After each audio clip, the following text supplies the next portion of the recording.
ఏపీలోని ధాన్యం కొనుగోళ్లలో భారీగా మద్దతు ధర దోపిడీ సాగుతోంది. కేంద్ర ప్రభుత్వం ప్రకటించిన గిట్టుబాటు ధరలను అమలు చేయడంలో చంద్రబాబు సర్కార్ ఘోరంగా విఫలమైంది. కూటమి అనుకూల మిల్లర్లు, దళారుల సిండికేట్ చేతిలో ధాన్యాన్ని పెట్టి రైతుల నోట్లో మట్టి కొడుతున్నారు. సీజన్లతో సంబంధం లేకుండా సిండికేట్ చెప్పిన ధరకే రైతులు ధాన్యాన్ని తెగనమ్ముకోవాల్సిన దుస్థితి నెలకొంది. ఏపీ రాష్ట్ర వ్యాప్తంగా రైతులకు తీరని అన్యాయం జరుగుతోంది. రైతులకు ధాన్యం పట్టుబడికి గోనె సంచులు అందవు, రవాణాకు వాహనాలు రావు. అసలు ప్రభుత్వ సిబ్బంది అటువైపు కన్నెత్తి చూడరు. అదే దళారి చెప్పిన రేటుకు ఓకే అంటే మాత్రం క్షణాల్లో ధాన్యం మిల్లుకు చేరిపోతోంది. గడిచిన ఖరీఫ్లోనూ ప్రస్తుత రబీలోనూ ఇదే సీన్ రిపీట్ అవుతోంది. ఇక్కడ 75 కిలోల బస్తా ధాన్యం ఏ గ్రేడ్కు 1791 రూపాయలు, సాధారణ రకానికి 1777 రూపాయలు చెల్లించాల్సిన ప్రభుత్వం రైతులను గాలి కుదిరేయడంతో దళారులకు తక్కువ ధరకు అమ్ముకోవాల్సి వస్తోంది. బస్తా 1100 రూపాయల నుంచి 1300 రూపాయలకు విక్రయించుకోక తప్పని స్థితి రైతులది. ఈ లెక్కను చూస్తే ఒక టన్నుకు ఏకంగా 6500 నుంచి 9300 రూపాయల వరకు నష్టపోతున్నారు. ఇక్కడ విచిత్రం ఏమిటంటే రైతుల నుంచి తక్కువ ధరకు ధాన్యం కొనుగోలు చేసిన దళారులు, సిండికేట్ మిల్లర్లు అదే ధాన్యాన్ని రైతు పేరుతో పూర్తి మద్దతు ధరకు ప్రభుత్వానికి విక్రయించి సొమ్ము చేసుకోవటం విస్తుగొలుపుతోంది. గడిచిన ఖరీఫ్లో ప్రభుత్వం 11,000 కోట్ల విలువైన 49 లక్షల టన్నుల ధాన్యం కొనుగోలు చేసినట్లు ప్రకటించింది.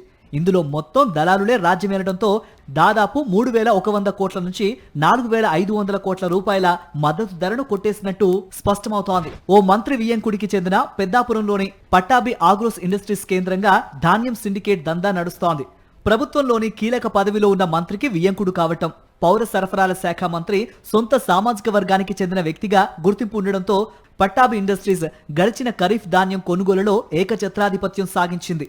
పట్టాభి సిండికేట్ మిల్లులకే 1,00,000 టన్నుల ధాన్యం తరలిపోవటం విస్తుగొలుపుతోంది. ఎన్నడూ సీఎంఆర్ వైపు కన్నెత్తి చూడని పట్టాభి ఇండస్ట్రీస్ మాత్రం ఖరీఫ్ ధాన్యం గుంటూరు, కృష్ణా జిల్లాల్లో ఏకంగా 230 కోట్ల రూపాయల విలువైన 1,00,000 టన్నుల ధాన్యం కొనుగోలు చేసి రైల్వే వేగన్ల ద్వారా తరలించడం గమనార్హం. స్థానికంగా మిల్లర్లకు సామర్థ్యం లేదనే సాకుతో అంతర్జిల్లా ధాన్యం కొనుగోళ్లకు పౌర సరఫరాల సంస్థ తెరతీసింది. పైగా పట్టాభి ఆగ్రో ఇండస్ట్రీస్ స్వయంగా వచ్చి తాము సీఎంఆర్ ఇస్తే ధాన్యాన్ని సొంత ఖర్చులతో అంతర్జిల్లాకు తరలిస్తామని లేఖ ఇచ్చిన వెంటనే ప్రభుత్వం అనుమతులు మంజూరు చేయటం కొసమెరుపు. వాస్తవానికి స్థానికంగా మిల్లులు లేని ఏజెన్సీ ప్రాంతాల నుంచి విపత్కర పరిస్థితుల్లో ధాన్యం వేగంగా తరలించేందుకు మాత్రమే అంతర్జిల్లా రవాణా చేస్తారు. ఇలా ఏటా ఖరీఫ్లో 60,000 టన్నుల వరకు మాత్రమే అంతర్జిల్లా రవాణా ఉంటే గడిచిన ఖరీఫ్ మాత్రం ఏకంగా 2 లక్షల టన్నులు తరలిపోవటం గమనార్హం. ఖరీఫ్ గాయం మానక ముందే రబీ ధాన్యం కొనుగోలులో రైతులకు అవస్థలు తప్పటం లేదు. చంద్రబాబు హయాంలో సంపూర్ణ మద్దతు ధర చూడలేవన్న నైరాస్యానికి వచ్చేశారు.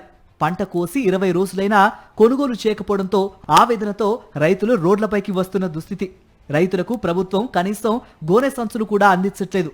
దళారుల మాట కాదని రైతు సేవా కేంద్రాల సిబ్బంది ముందుకు వెళ్లలేని పరిస్థితి.